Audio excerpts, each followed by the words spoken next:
just moments ago from the Tropical Weather Conference down in South Padre Island, the forecasters from Colorado State University released their outlook for this hurricane season. And here's what they've got. 13 named storms. That means storms that could become tropical storms.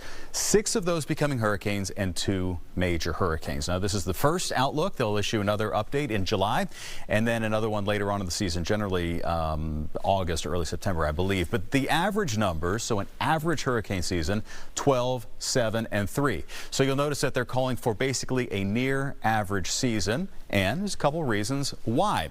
And it has to do with what is called the ENSO. So ENSO stands for El Nino Southern Oscillation. So it's a sloshing back and forth of pressure and water in the Pacific Ocean. For 3 consecutive seasons, we've been in a La Nina. It's been called a triple dip La Nina. So in this case, you have cooler waters in the Pacific Ocean. You have a less active jet stream, which generally allows more storms to form and also more major hurricanes to form. We are now switching, though, into a neutral, which is in between, or an El Nino phase. What does that mean?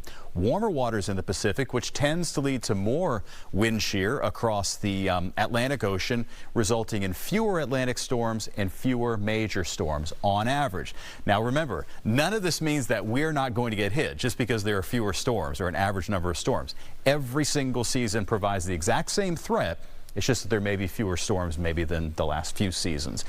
So here's the setup. So the outlook was just released at 9. Yellow areas are areas where the sea surface temperatures, the surface of the water, is warmer than normal. And you'll notice that's basically all of the Atlantic. Over here in the Pacific, this orange area here represents the El Nino that is forming. That means warmer than normal weather down here. And when you have warmer weather to the south and cooler weather to the north, it intensifies the jet stream, the wind flow across the Gulf of Mexico, across the Caribbean, and across the Atlantic, which generally results in fewer hurricanes. So we'll see how that turns out.